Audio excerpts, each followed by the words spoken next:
નમસ્કાર મારા ખાખીના યોદ્ધાઓ, સ્વાગત છે તમારું આઝાદ એજ્યુકેશનમાં. તો પીએસઆઈ અને કોન્સ્ટેબલની જે લેખિત પરીક્ષાની તારીખ છે એ જાહેર થઈ ગયેલી છે. તો જે 19 એપ્રિલના રોજ એ પીએસઆઈની છે એ લેખિત એક્ઝામ પેપર 1 અને પેપર 2 ની એક્ઝામ લેવાની છે. તો ઘણા મિત્રોને એમ હતું કે આ તારીખ છે પાછળ જે છે એને એક્ઝામમાં લેટ થશે, પરંતુ આના કોલ લેટરની છે તારીખ છે એ જાહેર થઈ ગઈ છે. બરોબર, તો એ તારીખ જણાવું એ પહેલા મારે એક થોડીક વાત કરવી છે કે પોલીસ કોન્સ્ટેબલની અંદર જે પીએસઆઈની છે 19 તારીખે એક્ઝામ છે અને કોન્સ્ટેબલની એક્ઝામ છે એ 14 જૂનના રોજ લેવાની છે.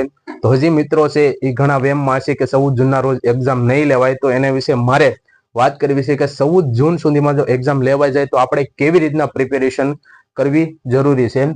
તો બન્યા રહેજો વિડીયોમાં કે પીએસઆઈ કોલ લેટર છે જાહેર થઈ ગયા છે, તેની તારીખ હું તમને જણાવું છું. એની પહેલા વાત કરું કે એલઆરડી કોન્સ્ટેબલ એની તારીખ છે 14 જૂન કે 14 જૂનના રોજ છે લેખિત પરીક્ષા લેવાની છે. બધા જ ઉમેદવારોએ 14 જૂનના રોજ છે એક્ઝામ આપવા જવાનું છે ફાઇનલ છે, કારણ કે પીએસઆઈની છે એ 19 તારીખ એટલે કે 19 એપ્રિલના રોજ છે એક્ઝામ લેવાની છે. લેખિત એક્ઝામ પેપર 1 અને પેપર 2 એના છે કોલ લેટરની તારીખ જાહેર થઈ ગઈ છે. બરોબર, એ પહેલા કે જો પોલીસ કોન્સ્ટેબલ જો ઉમેદવારોને પોલીસ કોન્સ્ટેબલ બનવાનું છે તેમના માટે હવે ઓછામાં ઓછા એટલે કે કેટલા દિવસ રહ્યા છે, 1.5 મહિના જેવો ટાઈમ છે. કેટલો? 1.5 મહિના જેવો, એટલે કે 70 દિવસ જેવો ટાઈમ છે. તો આપણે 70 દિવસની અંદર અત્યાર સુધી આપણે જે કાંઈ કર્યું પણ આપણે 70 દિવસની અંદર આપણે જો પોલીસ કોન્સ્ટેબલ બનવું હોય, આપણા મા બાપના જો સપના સાકાર કરવા હોય, તો 70 દિવસની અંદર મારે કઈ રીતના પ્રિપેરેશન કરવી અને મારે કઈ રીતના સિલેબસમાંથી કયા કયા ટોપિક કરવા ખાસ જરૂરી છે તેમના માટે આપણે આજ વાત કરવાની છે. બને રહેજો વિડીયોમાં. તો કોન્સ્ટેબલની અંદર જે લેખિત પેપર આવે છે તેની અંદર 2 પાર્ટ આવે છે, પાર્ટ એ અને પાર્ટ બી. હવે પાર્ટ એ ની અંદર છે 80 ગુણ હોય છે અને પાર્ટ બી માં છે 120 ગુણ હોય છે. ગયા વખતની અંદર જે કોન્સ્ટેબલનું પેપર લેવાનું એમાંથી 80 માંથી છે એ 32 ગુણ લાવવા જરૂરી છે, નહીતર તમે ફેલ ગણો.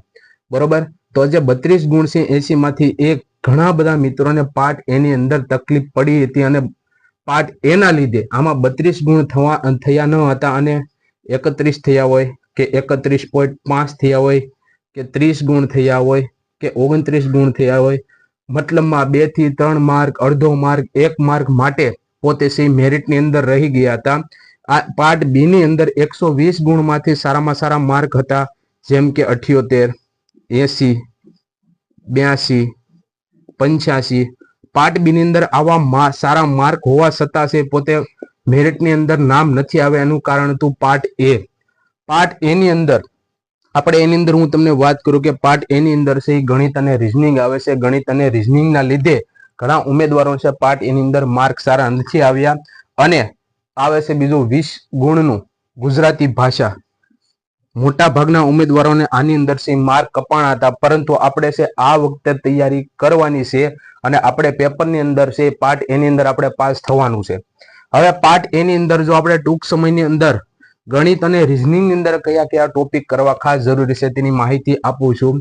કે ગણિતની અંદર તમારે ટકાવારી, સમય અને કામ, નફો ખોટ, સરેરાશ, અંતર અને ગતિ, આટલા છે એ તમારે પ્રકરણ છે એ ખાસ કરવાના છે. આ ટોપિક તમારે ખાસ કરવાના છે.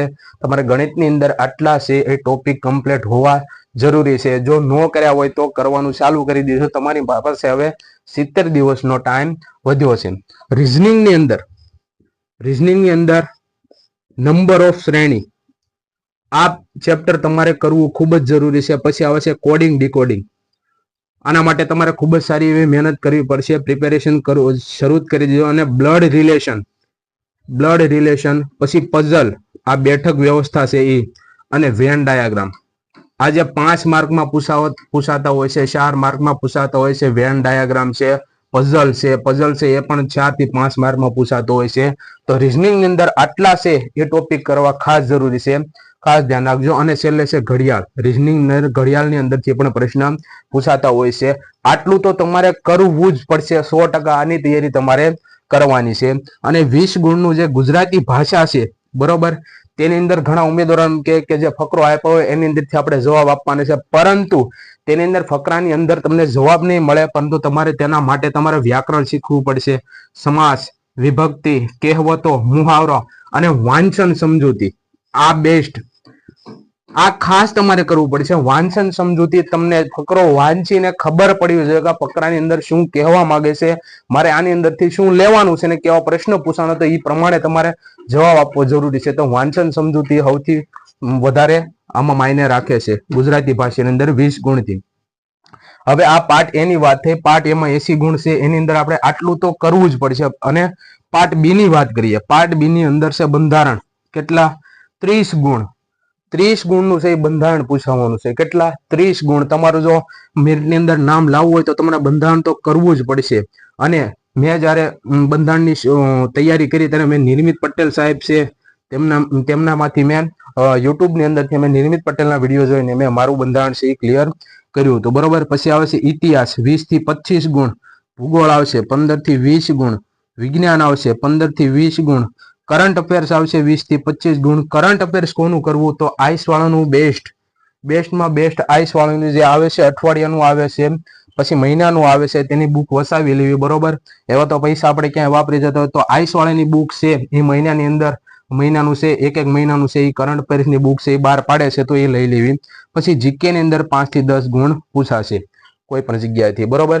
તો આ છે પાર્ટ એ અને પાર્ટ બી. પાર્ટ બી ની અંદર 120 ગુણ છે.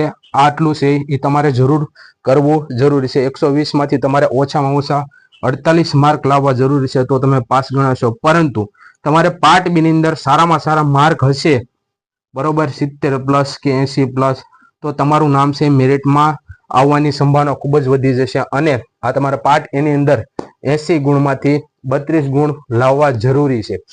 હવે જે 13 એપ્રિલ જે મેં તારીખ લખી છે, તો 13 એપ્રિલના રોજ છે જાહેરાત થઈ ગઈ છે કે પીએસઆઈ છે તેની લેખિત પરીક્ષાના કોલ લેટર છે તમારે 13 એપ્રિલના રોજ છે એ નીકળવાના છે. બરોબર. તો આની છે લિંક છે એ મારા છે ટેલિગ્રામ ચેનલમાં હું મૂકી દઈશ. મારી ટેલિગ્રામ ચેનલનું નામ છે આઝાદ એજ્યુકેશન. બરોબર. આ મારી ચેનલ છે. આ ચેનલની અંદર હું છે લિંક મૂકી દઈશ. બરોબર. 13 એપ્રિલના રોજ છે તમારું છે પીએસઆઈ ના છે લેખિત પરીક્ષાના કોલ લેટર નીકળવાના છે. અને તમારી છે પોલીસ કોન્સ્ટેબલની એક્ઝામ છે 14 જૂનના રોજ લેવાની છે. તો આની અંદર બને ત્યાં સુધી આને ધ્યાનમાં રાખીને તૈયારી કરો. કોઈ મનમાં એવું ના લેતા કે હજી તારીખ પાછળ જે છે. 14 જૂનના રોજ 99.99% છે આ પરીક્ષા છે લેવાઈ જશે. કારણ કે જો પીએસઆઈ ની જો પરીક્ષા લેવાઈ જતી હોય તો કોન્સ્ટેબલની પણ પરીક્ષા લેવાઈ જશે. જો તમારે ખાખી પહેરવી હોય, તમારા મા બાપના સપના સાકાર કરવા હોય, તો તમે છે એ 14 જૂનને ધ્યાનમાં રાખીને 70 દિવસ તમે બધું જ મૂકી દો. રખડવાનું મૂકી દો, મોબાઈલ વાપરવાનું મૂકી દો, ઇન્સ્ટાગ્રામ નહીં વાપરવાનું. બરોબર. આપણે જે વિડીયો જોવાના, તમારી બુક આરે તમારે છે એ 70 દિવસ સુધી સંકળાયેલું રહેવાનું છે. સતત મહેનત અને સંઘર્ષ કરો, તમને સફળતા જરૂર મળશે. બરોબર. જો વિડીયો ગમ્યો હોય તો વિડીયોનો લાઈક કરો, શેર કરો. અસ્તુ.